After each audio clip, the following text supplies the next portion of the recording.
How's it not we got number one? 2. How's it not? See, this is the biggest disagreement we had. Number 1, we can go ahead and say, just so we can compare the two here.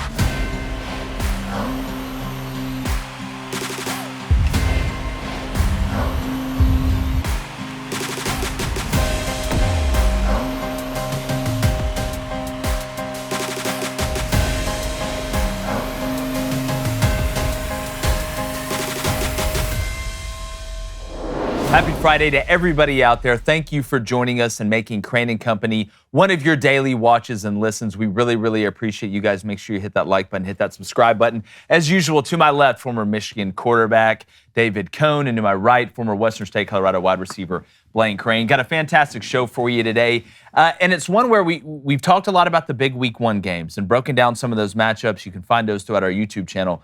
But what's interesting is trying to put together a list of the top 10 most important, or what we think will be the best college football games all throughout the 2025 college football season.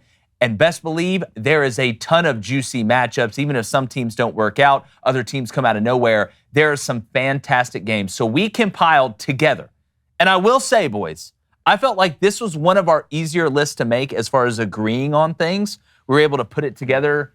You know, it wasn't as crazy back and forth. There is some disagreement. But, I mean, when you look at some of these matchups, and we're going to start at 10 and go to 1, I felt like this list, it's awesome, number 1. But number 2, I felt like it was decently easy to make. Yep, and just to clarify, these are all non-conference matchups, and we are including Notre Dame in this because they're not in a conference. Every matchup for them is non-conference. Now, we will do a video, too, that's the best in-conference matchups for the 2025 upcoming college football season. But this is one of my favorite segments to do every year, mostly because some of these matchups we may never see again, or at least not for a long, long time. And then some of the other matchups are long-standing, old-school college football rivalries. They just happen to be with two programs who are in different conferences. And you especially may not see a lot of these matchups again in an era where more and more programs are saying, hey, should we really be scheduling really tough blue blood college football programs in our non-conference schedule, then have to go play a conference schedule, and that hurts our chances to make the college football playoff. So kudos to all the teams on this list for scheduling these matchups. Without a doubt, and Blaine, you know, there's been a lot of talk about the new college football playoff format.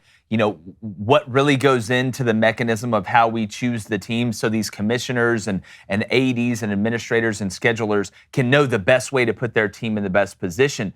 But what's interesting about this list to me and kind of moving forward is some of these are played early in the year because they are non-conference, right? Some of these are played in the back end of the year, which both have significance. But one of the things me and you were kind of talking about was, do you put more weight on games at the end of the year or at the beginning of the year? I think you got to kind of treat it all the same before they. Yeah, I mean, it comes down to the question of, do you think losses later in the year will end up weighing more than saying the matchup in Week 1, which we have plenty of phenomenal matchups in Week 1. If someone loses that game, can they bounce back? I feel like our opinion's differentiated on that, but I'm glad that happened. My thing with this is, list is not as easy as you think it is to get to 10. To 10's a lot. Some of the teams we're not even going to talk about in this list, like the honorable mentions, is tough because there's some teams on the rise, especially Week 1, trying to get in. But I think what we did and how we narrowed it down to 10, I think we got it right. So we're going to start from 10 to 1. We'll say the game. Let's say the date of the game, when it's going to be played, what week it's going to be played. Some of these we have already previewed. If they're earlier in the year, there's some other ones that we're going to preview as well before it kicks off. But just before we start, criteria, just to let everybody out there, 1 has to be non-conference, as David pointed out. Yeah. It has to be non-conference. The conference one will be a different video. And 2 and 3 is game importance, right, in where we think it could put you in the postseason, and then, you know, just hype around the game and the matchups. Like some of these are rivalries, some of these aren't rivalries, but could become rivalries. So let's start with number 10 on our list of the top non-conference college football games in 2025, and it's a game we just previewed, fellas. It's Florida State at home taking on Alabama in Week 1. Yeah. It's crazy that this game is at 10 for me. But after what Florida State did last year, the questions surrounding kind of Alabama at the quarterback position we'll see going into this year, And the spread on this game is 12.5. Yeah. So right now, Vegas thinks that Alabama is going to drown Florida State in a small puddle of water. It's down a little bit. It's come down. I saw 10.5 and 11.5. Really? And I think our preview may have in one day. I didn't know we can move the Vegas line like that, but I'm glad to know we'll that just now. assume we will. We don't know if that's the truth or not. But David, I mean, starting with you, 2 huge brands kicking off the season. We talked about the importance of wanting to start off on a good foot, and the difference in this game as opposed to who we're going to have at number 1 is if either of these teams fall off a cliff, this is going to be looked at as almost like a must-win if you're 9-3 at the end of the year. Yeah, and look, Florida State, after winning 2 games a year ago, should really be fortunate to even find themselves in our top 10 list because, like Blaine said, there are a lot of matchups who were on the outside looking in here. But I think part of the reason it made it for me anyway is because Florida State, Alabama, again, you're talking about 2 of the greatest programs all time.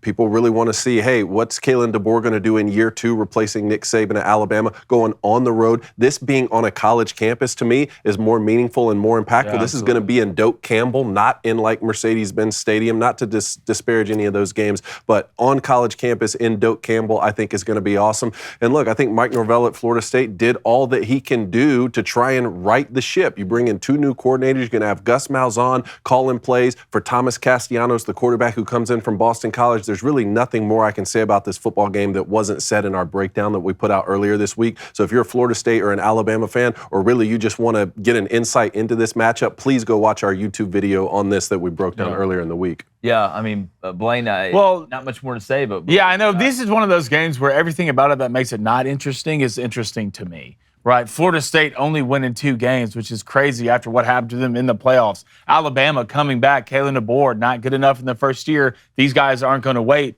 And 2, I mean, you look at just the teams as a unit.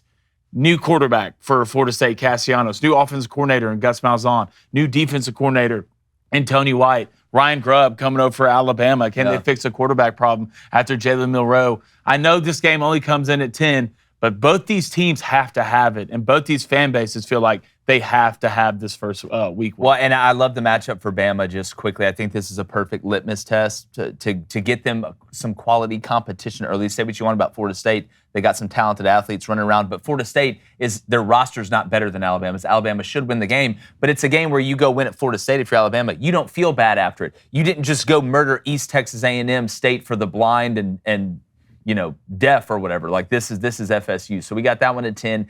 Then David, who we got coming in at 9? Number 9, Notre Dame hosting USC in an old school rivalry. This one will be Saturday, October 18th. Now keep in mind, there's been a lot of news about this game the last couple of weeks because right now, this matchup for 2025 is the only Notre Dame versus USC matchup that is scheduled right now in their contract. USC offered a 1-year extension for Notre Dame to come out to Los Angeles in the 2026 season. Notre Dame said, hey, no, we want to sign a long-term extension for this rivalry. Now Marcus Freeman and Notre Dame athletic director Pete Bavacqua have both come out and said, Notre Dame wants to continue this rivalry, which I find slightly amusing because they won't play Michigan, but that's just a person. Can we play Michigan and USC every year? Stay on topic, There's some David. things Notre Dame needs to do. Get in there and make it about you. I'm going to get in there and we're going to make it about us. But I always love this game. I don't care if USC has a losing record. I don't care if there's years Notre Dame finds themselves down. I always love this matchup. It does need to be played every year. I agree with Marcus Freeman. And Marcus Freeman came out and said some of the things that I said SEC coaches need to be saying. He said, I don't care where we play them. I don't care when we play them. We want to play them every year. It's a little easier to say that when you're not in a conference and then you don't have to run through a whole conference schedule. But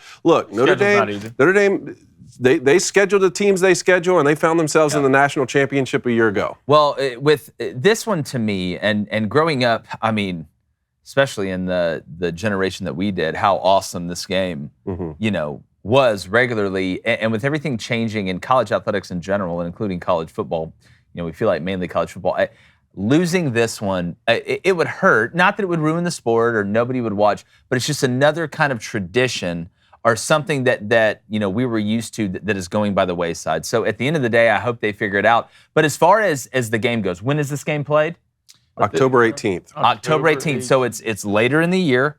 Some of these teams, we talk about the new quarterbacks for each side. Obviously, the experience factor with USC's quarterbacks is a little bit different than what's going on at Notre Dame. But by that time, you've had time for the quarterback to get used to it, right? By the time you get to October, you're not a freshman anymore, or a young player, or a new player at quarterback. So when I look at this matchup and look at USC needing to do something, guys.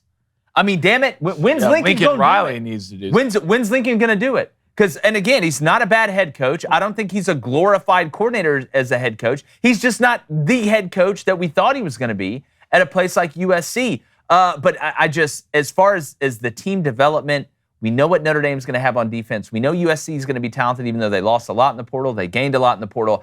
If this is the last time we see it, I hope it's important. I hope that. Well, yeah, I hope it's a good game. And I mean, go back to last year's game. That game was phenomenal. What was it, 49-35, something like that?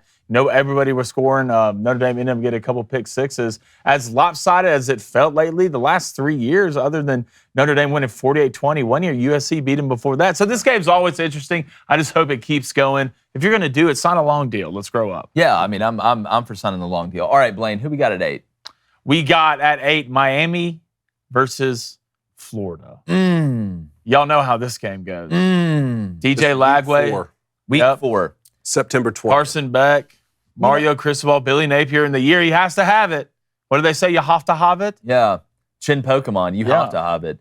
I want to ask our Miami and Florida fans in the chat, how big of a rivalry is this game?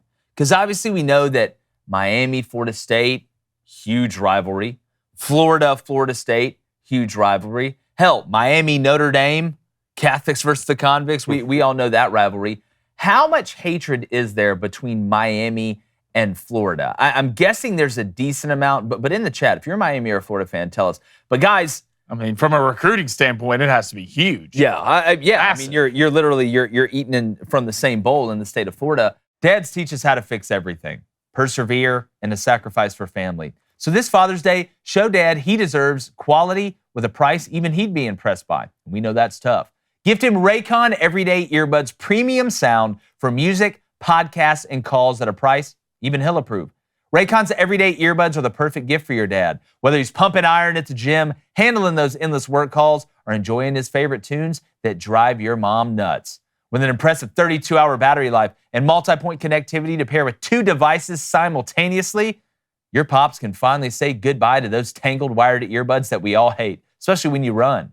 Plus, the quick charge function is a game changer. Just 10 minutes of charging provides 90 minutes of listening time, and they even come with premium active noise cancellation. But best of all, Raycon earbuds start at just half the price of other premium audio brands, making them the perfect way to give Dad high-quality sound that goes wherever he does. Raycon's earbuds come in a spectrum of vibrant colors to match your dad's vibe. Look, y'all know me. I'm going the old-fashioned whites. The black ones look good too. Coney. I got a pair of purple ones too. Yeah, and they look good on you. Purple looks good on you. I've told you that before. And if your dad's not liking his Raycons, they offer a 30-day happiness guarantee return policy. No questions asked. Yeah, we know you're going to love them. Go to buyraycon.com/booster to get 15% off site-wide. Right now, they're offering that 15% off the whole site when you go to buyraycon.com/booster. That's buyraycon.com/booster. Raycon, have you heard about it? So week 4, Miami hosting Florida, correct? Florida's going on the road. This isn't in the swamp. This is down there in Miami.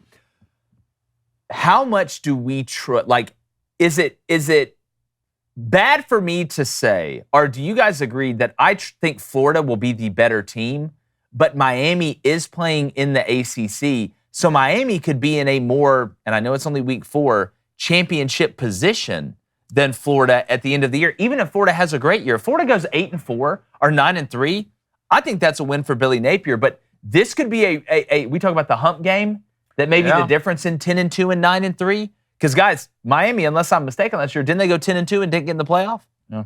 So this could be the hump game cone that gets somebody over it. Am I the only one who has questions about Carson Beck right now? No. The way that he finished. I mean, look, he throws a great ball, and when he's on, man, he's really on. But the way that his tenure finished with Georgia, and then he transfers out, and there seems to be a lot of distractions so far down in Miami.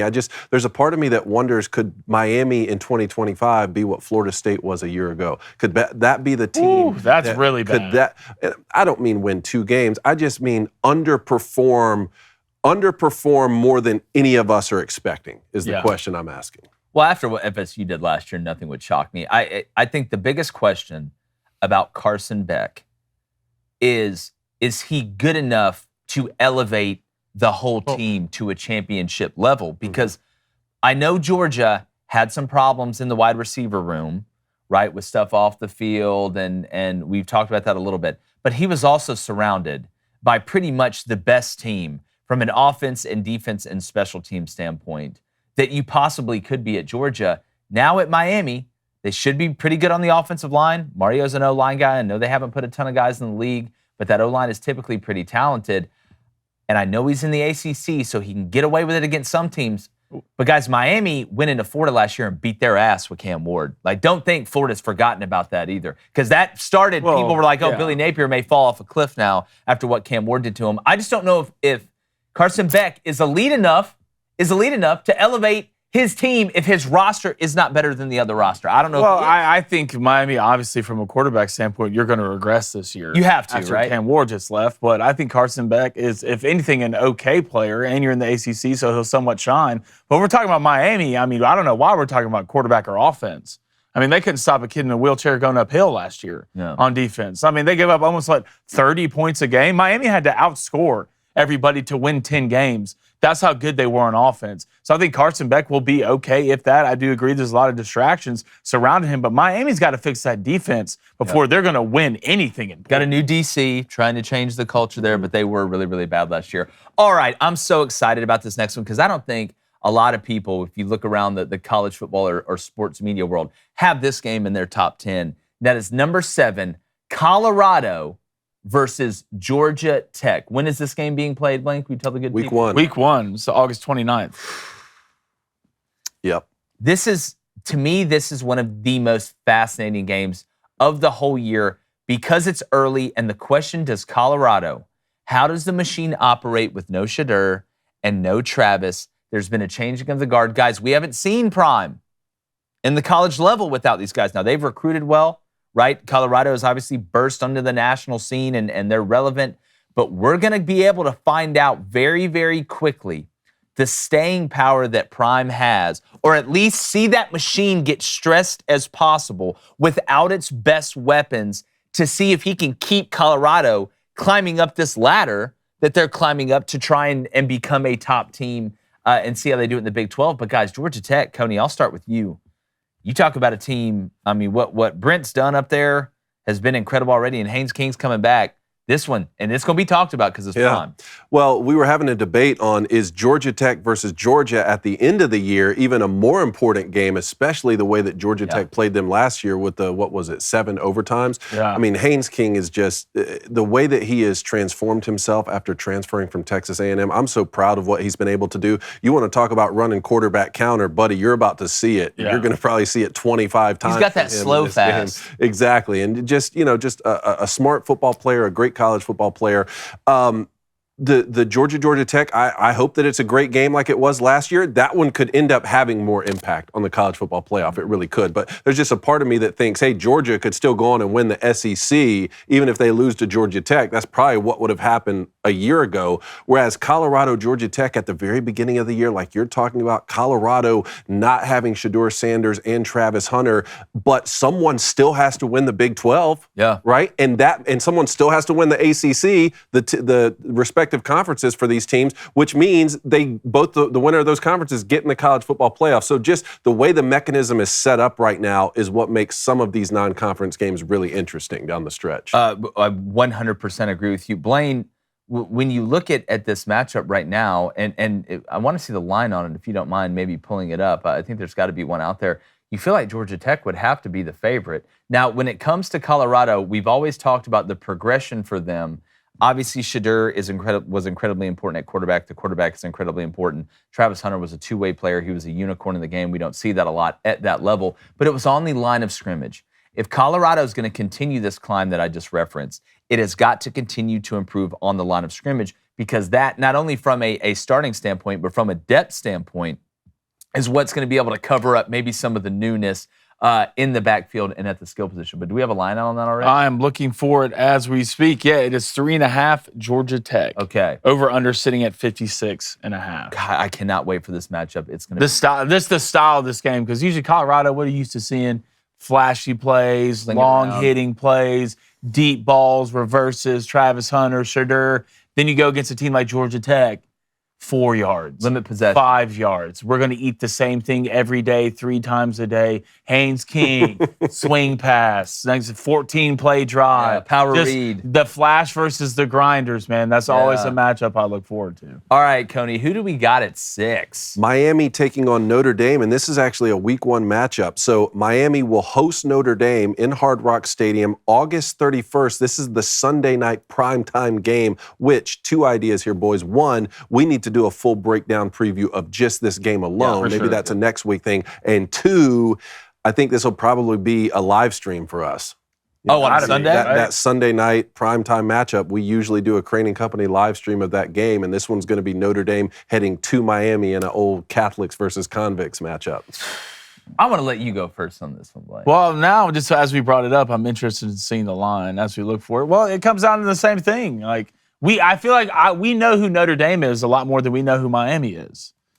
Even with a new quarterback. Even with a new quarterback, your defense come back. You lost some, but your defense is going to be pretty damn good. Anytime he's coached by that guy, they're going to be good on defense. Miami, only thing I've heard of, best defense they've had in a long time. So if the Miami defense can be somewhat okay, and Carson Beck can not throw 3 picks in a game and also 400 yards, learn how to actually clean that up, I think it should be a good game. But I just don't know enough about Miami, especially on the defensive side of the ball, to even think this will be a great game. Well, and again, I mean, every point you brought up was valid. Here's where I'm at with Notre Dame, like just the gut feeling I have on them right now. Breaking in a new quarterback, a young guy, is this, and there's multiple things that go on if you're Marcus Freeman, if you're the OC, you're calling the plays. When you know you have a really, really stout defense, how many chances is Notre Dame going to take offensively? Mayflower Cigars, founded by Daily Wire host and lifelong cigar aficionado Michael Knowles, is a tribute to tradition, craftsmanship, and luxury. Within reach, we know Father's Day is fast approaching, and Mayflower delivers perfect gifts from fresh packs, accessories, boxes, to gift bundles for dads who appreciate craftsmanship, character, and well-earned pause. Now, you must be 21 or older to purchase. Void where prohibited. Conditions and exclusions apply. Thank you, Mayflower Cigars, for supporting today's episode. Now, against Miami, if that defense is similar to last year and you're able to just line up, run it down their throat, get away with it, open it up for play action, get your matchups on the outside, be able to predetermine where you're going to go with the ball before the snap at quarterback, that's a little bit different. But if Miami's able to offer some resistance, is Notre Dame this year going to be one of those teams, and we see them every year, guys, most of the time, their name's Iowa. It's where you're really, really good on defense, but the offense, because of a guy you're either trying to break in, I know they have Michigan last year. Michigan last year. I know they have Faison. I know they have Greathouse. They have some pieces on the outside, but if the quarterback position isn't ready, and you have a fantastic defense, if that quarterback position doesn't blossom, could we see this Notre Dame team be an elite defense with a subpar offense that does not take chances?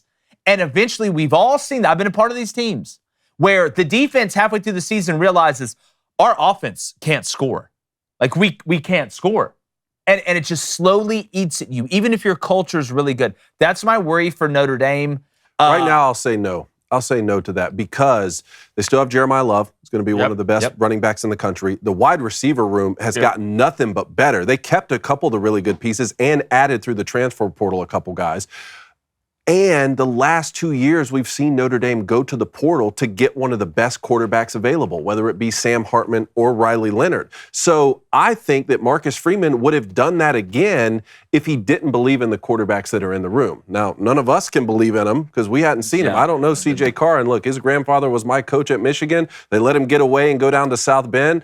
I don't know. None of us know, but I think he would have gone to the portal if one of those guys wasn't good enough to get the weapons they have on offense, the football. And even being on the road in the opener with an inexperienced quarterback, they're still favored by 1.5 right now. Yeah, and I think we need to do a full breakdown of this game, like you said. I don't want to get too far out in front, but Miami's defense, that's what it's going to come down to. All right, number 5. All right, Coney. Sharon Moore. Yes. Going back home to Oklahoma. Oklahoma versus Michigan. This is week 2. Week 2. Week 2. Now, I'm very high on Oklahoma. Kind of put out the bat signal a couple months ago. Had some people hop in the wagon with me. I'm here for it. I love Mateer. I love Arbuckle. But And I think Oklahoma can actually do some big things this year, even though the schedule's, it's never going to be a walk in the tulips in this league. But you get Michigan, you get Bryce Underwood early, and there's so many storylines in this game outside of Sharon Moore going back. Mm-hmm. Bryce Underwood, this is going to be your first big test, not your first game, but and he's going to be the starter, right, David? It's going to be Bryce Underwood. It's not my call. As you may think. But I thought you and Steve Davis called Sharon Moore. But yes. Yeah, you paid $12 million for him. So this is going to be in a hostile environment. It's going to be going nuts in Norman. I really, really, and we talked about this before we came on too. Is this a hump game? Mm-hmm. Is this one of those games? Because if you're an Oklahoma fan or a Michigan fan, the minute this game ends, you become a huge fan of that other team. If you're Oklahoma, outside of this game, you want Michigan to win every game on their schedule. If you're a Michigan fan, you want Oklahoma to run through the SEC. So maybe at the end of the year, if either one of these teams is 9-3, this could be the game, this could be the win, or this could be the best loss, if that's a thing, when there's a couple teams you're comparing, and strength of schedule, right, which we, are told is a big deal in choosing the playoff. David, I'll start with you, man. I love this. You talk about physicality.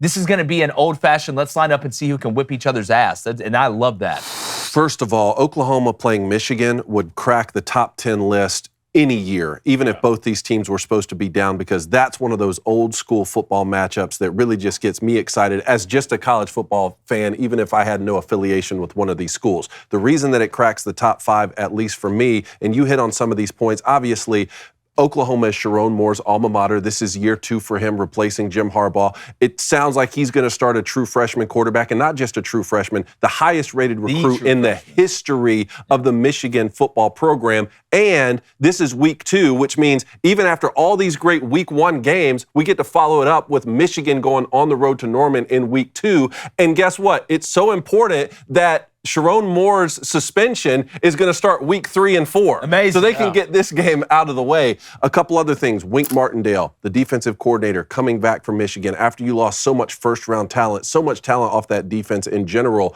How can Wink Martindale get these guys? And we saw flashes in the bowl game. The bowl game against Alabama, when they were playing Jalen Monroe and all their starters, you saw the potential for the Michigan defense.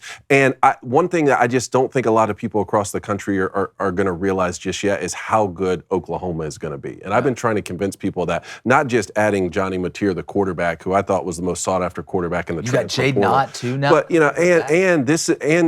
Brent Venables has been able to get enough seasons under his belt. He's getting into that territory where Steve Sarkisian was at Texas. Like, hey, we got to take our lumps the first couple years, and we're doing some changes in the culture and getting the defensive side of the football right. I think Oklahoma's at this point now where they've had enough pieces. They are going to be a real threat. And you look at what they have to move forward to win the conference. Everybody's trying to get to 10-2 to make the college football playoff. You're going to have to play an SEC schedule and then host Michigan in week 2, where their head coach used to play for Oklahoma.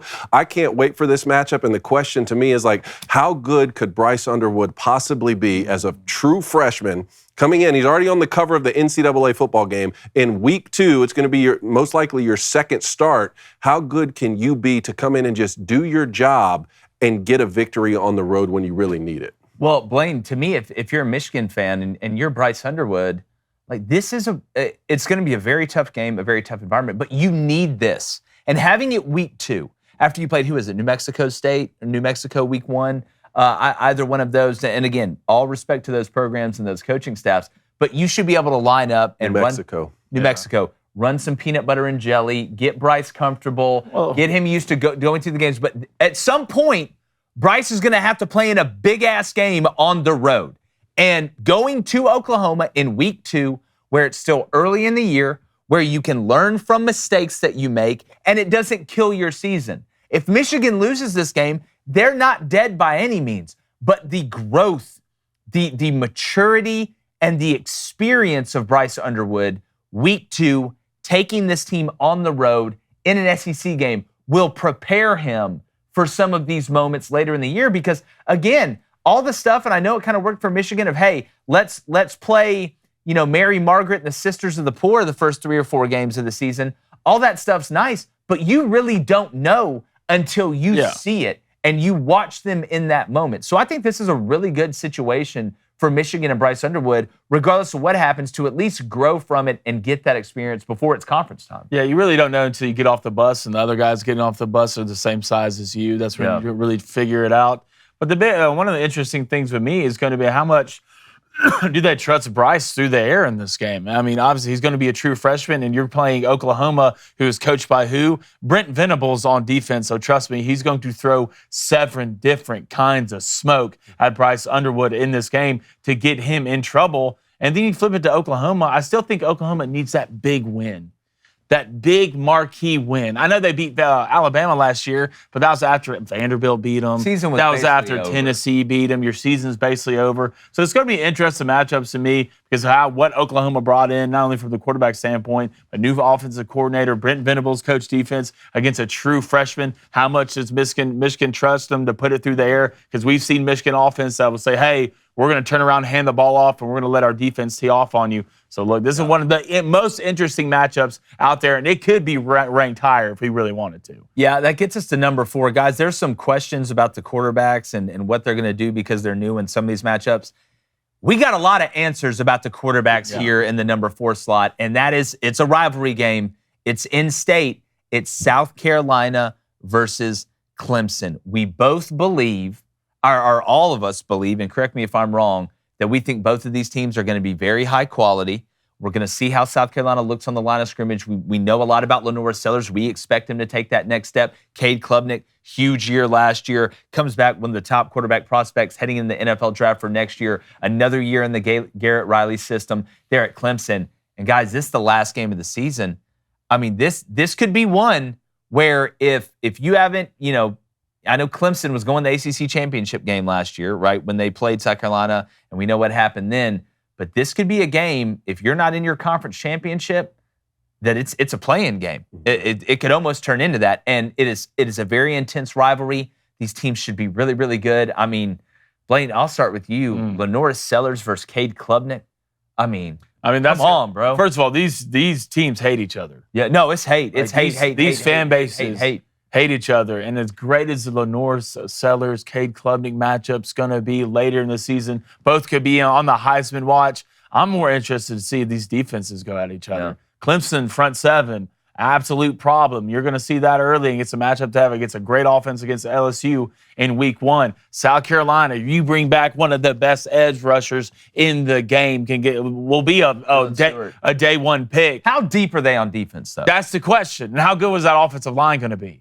Because I know you have Reptar back there, and that's great. He can get out of a lot of problems. But sooner or later, the Clemson front 7 this year, they're going to be able to get to you, not only get to you, but get you on the ground. So the quarterback matchup's great, but I don't see how both these defenses perform against 2 quarterbacks that can beat you with their wheels. Tony, I hope it's a play-in. Can you imagine a rivalry play-in? And look, as great as last year's game was, South Carolina's victory didn't end up getting them in the playoff, and Clemson's loss didn't end up keeping them out of the playoff. But that doesn't mean that's what's going to happen this year. Sure. Every season has new circumstances, and I think the implications are going to be just as high for this game. And assuming that both quarterbacks stay healthy throughout the entire season to make it to this last game of the year, we are going to be watching one of the best quarterback matchups in the country. One of the things I want to highlight is Clemson's run defense. I mean, a year ago in this game where South Carolina won 17-14, South Carolina rushed for 267. Lenora Sellers himself at quarterback had 166. Clemson follows this up by going into the college football playoff, going on the road to Austin, Texas, and giving up 292 yards of rushing. Like, something's got to give, because that's not the Clemson defense that I know. I agree, and that's why, when early in the year, and Blaine pointed this out, and we'll get to our number 1 game, we're gonna know some things about where this Clemson defense is at. And if you go back and you watch some of those games, Cone, I think that the thing that should kind of worry Clemson fans the most is it wasn't just that guys were out of their gaps or busting or missed assignments. And they have some talented guys on defense, some physical guys, but they were getting pushed around. Like, there was no secret to what was going on against Clemson at the end of the year last year. Now, you can say, hey, you look at the injury situation, we lost some depth there, the front 7, this, that, and the other. But to Blaine's point, I think of Clemson just as much defensively as I do offensively. And if you're not going to be able to stop Lenore Sellers and this run game, because they got, I think South Carolina got the back from Utah State, is it? I may be wrong there because Rocket Sanders is gone. Buddy's coming at you too. So like this is. Yeah, I'm not worried about the back. No, that's what I'm saying. Like with Lenoris, Reptar's a great name. I can't wait for this matchup. But Coney, what do we got at 3? Number 3, Notre Dame hosting Texas A&M, the second half of that home and home from a year ago. Again, I think about this one the same way that I think about Oklahoma versus Michigan. You got a couple top-notch teams. And by the way, this is also week 2. This is Saturday, September 13th. This is prime time, 7:30 Eastern on NBC. And again, it's not that either team with a loss couldn't go on and make the college football playoff, or Texas A&M couldn't lose this game and go on and win the SEC. It's just your path gets so much narrower if you lose a game like this. But again, just as a college football fan, how can you look at this matchup and not be excited, even if you have no affiliation with either program? 100%. Think about this, guys. I mean, Notre Dame starts at Miami, and then they host A&M. What if Notre Dame's 0-1 coming into this game? What if Miami beats them? I mean, you look through the rest of that Notre Dame schedule, and you got a young quarterback. I mean, I hate to throw must-win out there in week 2, but when you don't play in a conference and don't have a conference championship game, this is the bad side of that coin, right? If there's no way for you to redeem it and sneak through, kind of like Clemson did last year, and go win the ACC championship and get that automatic bid. So I'm very, very interested and intrigued to see the situation Notre Dame's in. But everybody talks about the Miami Notre Dame game, and everybody talks about Notre Dame USC and oh, where's this rivalry going to go? As far as matchups go, this Notre Dame Texas A&M, that's the toughest team, in my opinion. I would much rather play USC or Miami than A&M. And I know some people will laugh. 8-4 A&M. Blaine will bring up the point that the guys dress in overalls and tell corny jokes. I get that. But I'm telling you right now. I'm telling you guys right now. A&M under Mike Elko, problem in the next 3 to 5 years. And not enough people are talking about Marcel Reed. Not enough people are talking about him. And you'll hear Lenoris, you'll hear DJ, you'll hear Arch, you'll hear Julian Sayin, you'll hear CJ Carr. Not enough people are talking about Marcel Reed. I won't be surprised if Texas A&M gets a little revenge on Notre Dame early in the year going back up there, because Mike Elko, he can get every ounce of juice out of the squeeze, buddy, and he's at a place where they got a lot of juice. Well, yeah, they're waiting for it to get squeezed, to be honest. Will someone please squeeze it? Please clip that. Please clip that. Please. Will someone trust me? I know they're tired of hearing the 8-4 every year. A&M gets hyped up and everything, and then they end up going 8-4. But I think Texas A&M and Mike Elko, first of all, pads will be popping in this game. Yeah, this will be a violent football game. But I think Notre Dame will know a lot more about themselves walking into this football game than Texas A&M will. I mean, you got if you're Texas A&M, you got UTSA, then Utah State, and then you go see Notre Dame. So you really don't get tested until you play that week 3.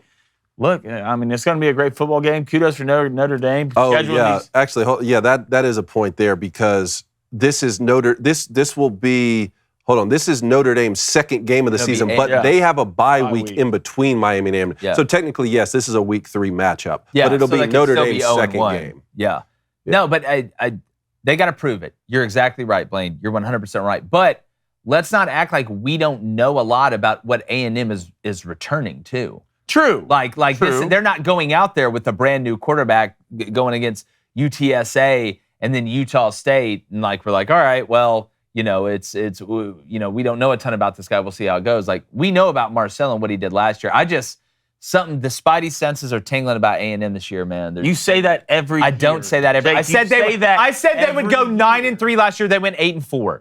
Okay, I didn't come out and say they were going to go 11-1 and make the playoff, but it's Did coming. you have A&M making the playoff last year? I don't think I did. That wasn't confident in saying that. I don't think I did. I'll never say never. Hey, in the comments, someone will go find it. Okay, well, you said just squeeze it, so I win. Well, they want it to be squeezed, and the guys in overalls can be funny. If you need somebody, if y'all do the midnight rally stuff and he gets up there and tells jokes, someone has to have a a set. Yeah. If someone can have a 6 to 8 minute solid set, it can fix. It can fix a lot of things. It can fix. You can't be that lame and then be that goofy. It's just and then go 8-4. Back to the mean. It's always with A&M. Always there. All right, number 2. Okay, number 2, and I think we're probably different than about 75% of other shows here. A lot of people have Ohio State versus Texas number 1. How's it not number 2? How's it not? See, this is the biggest disagreement we had. And I don't want to jump the shark and get to, well, okay. Number one, we can go ahead and say, just so we can compare the two here, is Clemson versus LSU. Well, and we have breakdowns of both of these games already, too. Y'all should go watch both of them. Okay, like it's a win-win, whoever, regardless of who's 1 and 2. All right, both these games, I love the matchups. I love that they're on the home campuses. They're not, again, played in the middle of nowhere, or not in the middle of nowhere, but at some neutral site, which don't even get me started on that. But the reason that I thought, and I think Cone's with me here, that Ohio State versus Texas should be number 2 is because they're two of the biggest brands in the sport. All right? It's Walmart and Publix. Okay? I get it. But new quarterbacks, right? They're returning similar pieces in similar areas, but we feel like there's more we know about LSU and Clemson, very heavy at the quarterback position, than Ohio State and Texas. We don't know how Ohio State and Texas is going to be this year. We got to see it first. We know more about Clemson and LSU. They could end up being better than Clemson and LSU, but Cone, I think this is right at number 2. Look, I could see it going either way. And just on paper, if you just keep up with the game casually and just see the matchups, yeah, you'd say, oh, Texas going on the road to Columbus. Yeah, that's number 1, especially when you throw in names like Arch Manning and you're talking about the defending champs with the Buckeyes. I actually think the Buckeyes being defending champs sort of lowers the need for them to like win right away. It lowers the magnitude of the Ryan Day's already on the hot seat. Unless he's already on the hot seat again. That's how fans just keep him to the fire. Yeah, he's on the hot seat. Yeah. Look, I could go either way with it, but there is a big part of me that does agree with you with the state of where Clemson and LSU is right now, both being like preseason top 5, top 8 teams, the quarterbacks that they have returning, and sort of the sense of urgency that needs to happen, not just in Baton Rouge with Brian Kelly, but also in Clemson with Dabo Swinney, which seems like a crazy thing to say with a guy who wins the ACC almost every year, defending ACC champ, 2 national titles, has beaten Nick Saban in Alabama for national titles, but because he's been so reluctant to like adopt the new age of college football in terms of the transfer portal, he gets so much hate. I think a lot of it's unnecessary, but a lot of people think Dabo Swinney and the way he goes about coaching a college football program is in the past. His best days are behind him, and I don't think that's true. So Clemson hosting on a college campus LSU with Brian Kelly trying to get the most out of a roster, which he hadn't been able to do the past couple years, despite having a Heisman Trophy winner and 2 first-round receivers every year he's ever coaching there. I think that game is going to be so anticipated. It's going to have massive implications for the playoff. Maybe I can fix a little bit more. I think you're right about Dabo Swinney. Trust me, Jake had him ranked 8th on the best coaching list right now. If you start, I thought I had him 6th. It felt like 8th, but at 9, Brian Kelly. Really? Brian Kelly. Really? And here's why. Well, I get Ohio State versus Texas will be a more viewed game.